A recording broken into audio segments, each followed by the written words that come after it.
Mula na ba? Grabe itong paglalakbay namin. Napakataas. Napakatarik. Ang bahay ni Bagos. Parang palasyo sa layo. Para bang yung nasa fairy tale, yung may sasagipin kang prinsesa. Grabe. Ito ang kasama ko. Yun ang masabi mo. Junet.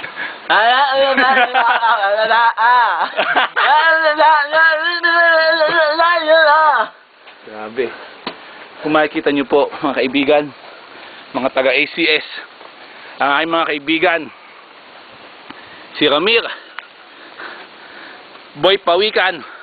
Bale, nakakita po sa mataas na parte, ako, si Junel, at si Ramir. Kahit kami naninigarilyo ni Junel, kami pa din ang unang nakaakyat. Dumasunod po may dumarating po, hindi ko kilala kung taga saan to. Isusum natin to. Pagod na pagod, parang lasing na. Ay, meron pa kaming dalang matadok na isang kahon sa baba. Saka isang bloke yellow, kukunin lang nung nag-iisang lalaki.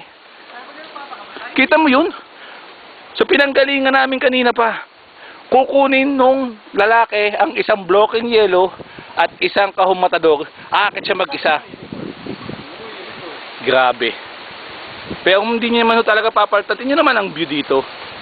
Sa kayo makakita ng ganitong view. Wala kayong makakita na view ganyan. Nawawala na yung dalawa. Hindi nagpapahinga.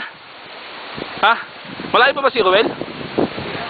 Siya ang taga dito, siya hindi makakyat. Tigas ng mukha. Nalaki kasi ang puso ni Ruel. Baka mga 2 years may taning na yan. Kaya hindi natin masisisi. So, itutuloy namin ang paglalakbay namin sa bahay ni Ruel. Wala pa kami natitikmang alak. Ito po, dumarating na si Banana Man. Saka si Ruel Bagos. Nakakaawa naman po.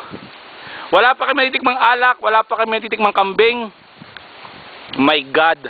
Susulitin namin. Susulitin. Nababasa ang camera ni ate. Woo! Woo!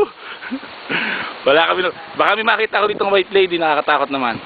Wala po, wala white lady dito. White boy, meron white. Hindi na kami pumunta sa pupuntahan natin mamaya. Bukas pala, yung sabihin mo sa kabila, hindi na ako bababa dyan. Ay, tawag. Magandang umaga po. Magandang umaga po. Magandang umaga po. Ha? Magandang tayo. Hindi mo na ako dyan eh. Sige po. Yung pa rin?